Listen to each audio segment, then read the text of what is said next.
Bonjour à tous, c'est Jean-Luc Rose sur sa chaîne YouTube. Aujourd'hui, nous allons parler de l'anti-drone et plus particulièrement avec la société Cerber qui boucle une opération de financement non dilutif significative et prépare une nouvelle ère.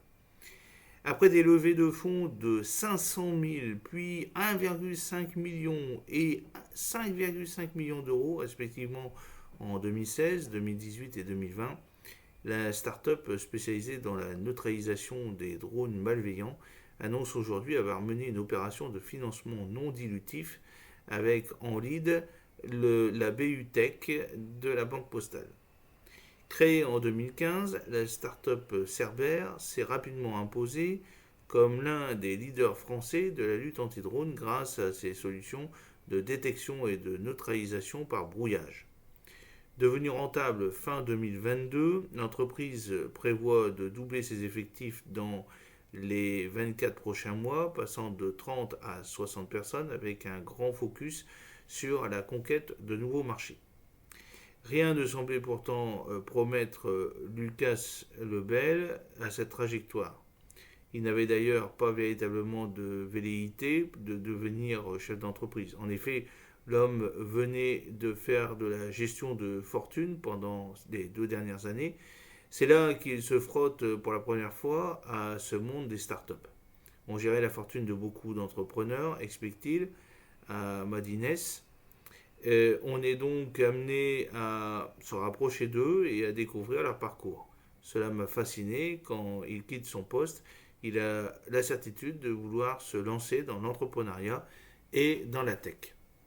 Un coup de foudre professionnel à l'origine de Cerber, il croise alors le chemin d'Olivier Le Blainvaux, directeur général de TechnoFounder, et une start-up studio spécialisée dans la deep tech. Lucas Lebel décrit cette rencontre comme étant un coup de foudre professionnel, une évidence. L'entrepreneur a toujours été passionné par les sujets de défense. Quand on aime la technologie, que l'on est geek, un salon d'armement est un condensé d'innovation de pointe.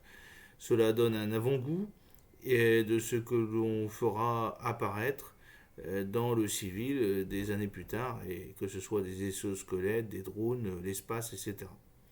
En 2015, les premiers sursauts intrusifs des drones au-dessus de sites sensibles ont lieu en France, que ce soit au-dessus de l'Elysée, de bases militaires ou de sites nucléaires. Il voit soudainement une opportunité de retrouver sa passion de jeunesse pour l'univers militaire en développant des moyens de lutte anti-drone à des fins de défense.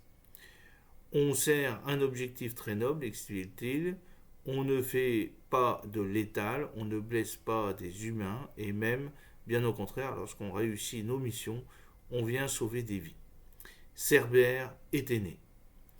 D'abord en mode garage, pour ses balbutiements, l'entreprise va atteindre une première étape majeure en 2018 quand MBDA, le géant de l'armement de l'aérospatial, entre à son capital. Cerber va alors rencontrer son marché en venant collectionner les références, parmi lesquelles Thales, la police nationale, avec notamment le RAID, le groupe ADP, Naval Group, etc. L'entreprise va pourtant connaître une récente accélération. On a eu une année 2022 exceptionnelle où on en a ramassé de nombreux marchés étatiques français, annonce Lucas Lebel. Que ce soit le ministère des Armées, le ministère de la Justice et différents clients auprès du ministère de l'Intérieur. Un financement non dilutif avant un prochain tour de table. Depuis fin 2022, Cerber peut afficher la rentabilité grâce à cette succession de nouveaux clients. L'entreprise se voit pourtant présenter un nouveau défi. Touchée de plein fouet par la crise des composants électroniques, elle doit trouver des solutions pour continuer à livrer ses clients en temps et en heure. Face à la menace des drones qui est aujourd'hui très présente, nos clients veulent être livrés le plus rapidement possible. Or, nous avons des délais d'approvisionnement qui dépassent 1 an sur certains composants. Il nous faut donc prendre des risques et nous pré-approvisionner pour honorer des commandes à venir. Cela a fait exploser notre besoin en fonds de roulement. C'est dans ce cadre que nous avons réalisé une opération de financement non dilutif.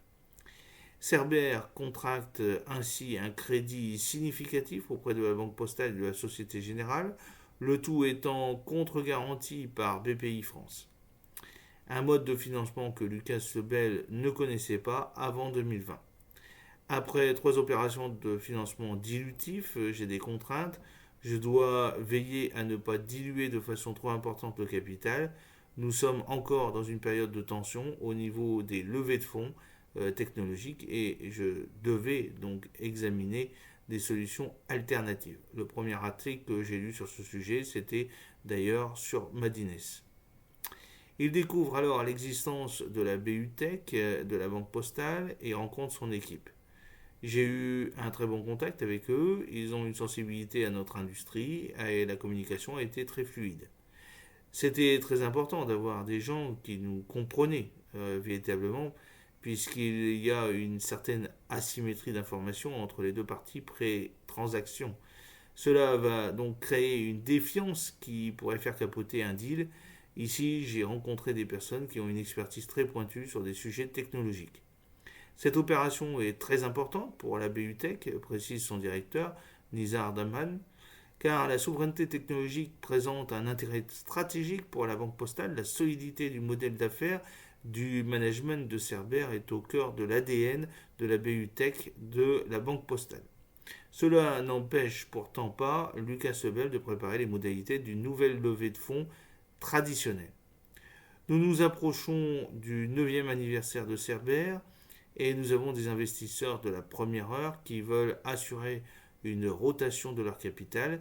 C'est un nouveau chapitre qui s'ouvre devant nous et l'on cherche donc à profiter de la sortie de ces actionnaires pour aller chercher de nouveaux actionnaires stratégiques pour nous permettre de réaliser notre roadmap de consolidation de la guerre électronique en allant notamment au-delà du drone et le projet de croissance que nous menons. Cette opération financière sera donc la conséquence du changement stratégique. Il y a des gens qui veulent sortir, d'autres rentrer et nous avons une mission à réaliser. Le financier sera juste le moyen de catalyser tout cela.